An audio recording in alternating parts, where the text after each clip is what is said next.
సభా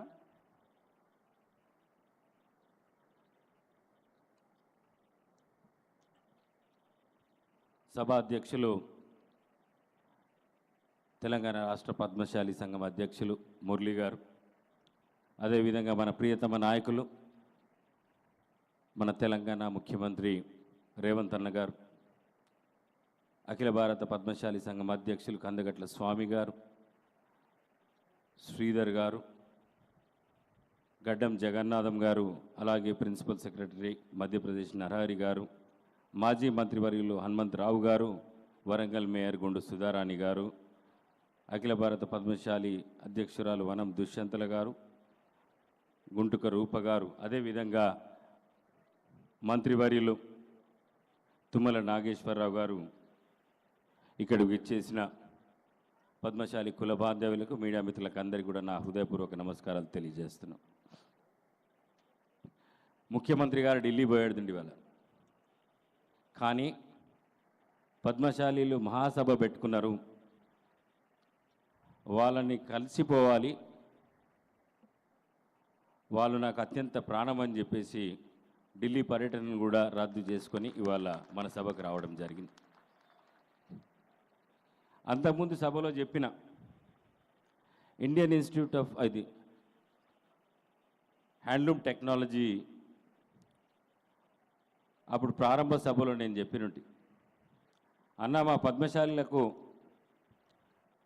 ఆత్మగౌరవం ఎక్కువ, వాళ్ళు కావాల్సింది అడుక్కోరు, ఎన్ని ఇబ్బందులు వచ్చినా కానీ చాలా కష్టంగా అడుగుతారు, ఒకవేళ ఇబ్బందులు తట్టుకోలేని పరిస్థితులు ఉంటే ఆత్మహత్యకైనా సిద్ధపడతారు, కానీ వాళ్ళకు ఆత్మగౌరవం ఎక్కువ అన్నారు. చెప్పిన మా వాళ్ళకు అడగడం రాదు అని ఆయన తెలుసు కాబట్టే ఆయన ఇప్పటివరకు మురళి గారు అన్నీ చెప్పిండు. పాత ప్రభుత్వం ఎన్ని బకాయిలు పెట్టినా, ఎన్ని ఉంచిపోయిందో అవన్నిటినీ కూడా మాఫీ చేసి అన్ని రకాలుగా చేనేత కార్మికులను ఆదుకున్న గొప్ప నాయకుడు మా రేవంత్ అన్న గారు. అందుకే వాళ్ళకి అడగడం రాదన్న, మళ్ళీ ఇప్పుడు అడుగుతాం కొని. తప్పకుండా రేవంత్ అన్న మా కుల బాంధవులకు న్యాయం చేస్తాడని నాకు పూర్తి విశ్వాసం ఉంది. సరే, మన వాళ్ళు వృత్తిలో నుంచి బయటికి వచ్చి చాలా కాలం అవుతుంది. 100% పద్మశాలు ఇవాళ మగ్గాలు నేయట్లే, చీరలు నేయట్లే. మగ్గాలను ఎప్పుడో వదిలేసిండ్రు, ఎందుకంటే ఆ మగ్గాలతో గిట్టుబాటు కావట్లేదు, మా బతుకులు బాగుపడట్లేదని చెప్పి. దాంట్లో 80% మంది, నాకు తెలిసి 80 నుంచి 90% మంది ఇవాళ పద్మశాలీలు ఆ వృత్తిని వదిలేసిండ్రు. కేవలం 10 నుంచి 15% మంది ఆ వృత్తిలో ఉన్నారని నేను అనుకుంటున్నాను. బాగా చదువుకున్నారు, కష్టపడ్డారు.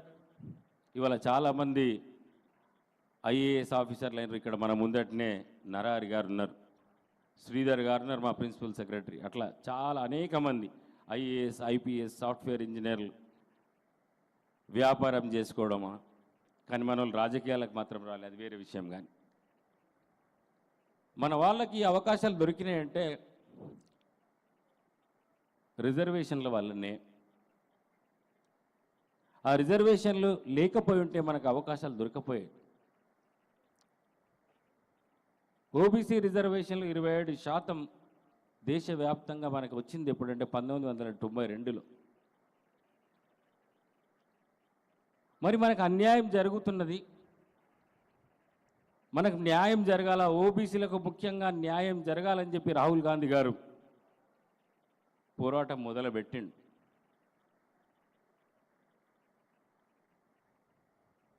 భారతీయ జనతా పార్టీని అడుగుతున్నాడు, కేంద్ర ప్రభుత్వాన్ని అడుగుతున్నాడు, కులగణన చేయండి, బీసీలకు న్యాయం చేయండి అని. 1931 కులగణన చేసినారు. ఆ తర్వాత ఇప్పటి వరకు కూడా ఏ ప్రభుత్వం కూడా కులగణన చేయలేకపోవడం వల్ల బీసీలు ఎంతమంది అని తెలియట్లే. 52% బీసీలని మండల్ కమిషన్ ఒక రిపోర్ట్ ఇచ్చి వాళ్ళకి 27% ఇవ్వండి అని చెప్పి 1990లో ఒక రిపోర్ట్, ఒక నివేదిక ఇచ్చింది. అప్పుడు 27% రిజర్వేషన్లు వచ్చినాయి. ఆ తర్వాత మనం చూస్తూ వస్తున్నాం, ఈ మధ్య ఈడబ్ల్యూఎస్ రిజర్వేషన్లు ప్రవేశపెట్టినరు, 10% రిజర్వేషన్లు ఇస్తున్నారు. మరి ఆ 10% రిజర్వేషన్ ఈడబ్ల్యూఎస్కి ఇస్తుండ్రు. దానివల్ల బీసీలు అవకాశం కోల్పోతున్నారు. వాళ్ళది కూడా లెక్కబెట్టి వాళ్ళ రిజర్వేషన్లు పెంచమని చెప్పేసి రాహుల్ గాంధీ గారు డిమాండ్ చేస్తుంటే, అందులో భాగంగా ముఖ్యమంత్రి రేవంత్ రెడ్డి గారు ఆ రోజు పిసిసి అధ్యక్షులుగా మేము 42% రిజర్వేషన్లు స్థానిక సంస్థల్లో ఇస్తామని చెప్పి కామారెడ్డి డిక్లరేషన్లో పెట్టిండు. కేవలం స్థానిక సంస్థల ఎన్నికలను స్థానిక సంస్థల్లో అన్నాడు. కానీ ముఖ్యమంత్రి అయిన తర్వాత తను ఇవాళ స్థానిక సంస్థలే కాదు, బీసీలు బాగుపడాలంటే ఎంప్లాయ్మెంట్ అండ్ ఎడ్యుకేషన్లో కూడా రిజర్వేషన్లు ఇవ్వాలని చెప్పి ఇవాళ ఎంప్లాయ్మెంట్ అండ్ ఎడ్యుకేషన్లో కూడా 42% ఇవ్వాలని నిర్ణయం తీసుకున్నాడు. ఇది గొప్ప విషయం కాదా? కులగణన చేస్తేమి, కులగణన తప్పుడు లెక్కలని చెప్పేసి భారతీయ జనతా పార్టీ టీఆర్ఎస్ విమర్శిస్తున్నాయి. ఇప్పటి వరకు ఈ దేశంలో కులగణన జరగలే. 1931 తర్వాత జరిగిందంటే ఈ రోజు వరకు కులగణన జరగలే. శాస్త్రీయ పద్ధతిలో రేవంత్ రెడ్డి గారు చిత్తశుద్ధితో బీసీలకు న్యాయం చేయాలని చెప్పేసి కులగణన చేసిండు. దాని తప్పుల తడుకని అంటుంది. ఎందుకంటున్నాయంటే ఈ 42% రిజర్వేషన్లు అమలు చేస్తే బీసీలకు న్యాయం జరిగితే రేపు ఆ పార్టీలకు మనుగడ ఉండదని చెప్పేసి ఈ కులగణన దగ్గరని ఆపేస్తే అయిపోతుంది కదా అని అనుకుంటున్నారు. దానివల్ల అన్యాయం జరిగేది ఎవరికి? మనకే కదా, మన పిల్లలకే కదా, మన పిల్లలకు పుట్టబోయే పిల్లలకు భావి తరాలకు కాదా? పద్మశాలీలు పూర్తిగా ఎడ్యుకేషన్ పైన ఆధారపడి ఉన్నారు, మీరు మర్చిపోవద్దు మిత్రులారా. అందుకే మీ అందరికీ నేను విజ్ఞప్తి చేస్తున్నా, మన పిల్లల భవిష్యత్తు, మన భావి తరాలకు న్యాయం జరగాలంటే కులగణన ఈ దేశవ్యాప్తంగా జరిగి తీరాలి. జరిగి తీరినప్పుడే, మనకు రిజర్వేషన్లు పెంచినప్పుడే అప్పుడు ఓబీసీలకు న్యాయం జరుగుతుంది. లేకపోతే మన పిల్లలు అన్యాయం అయిపోతారు.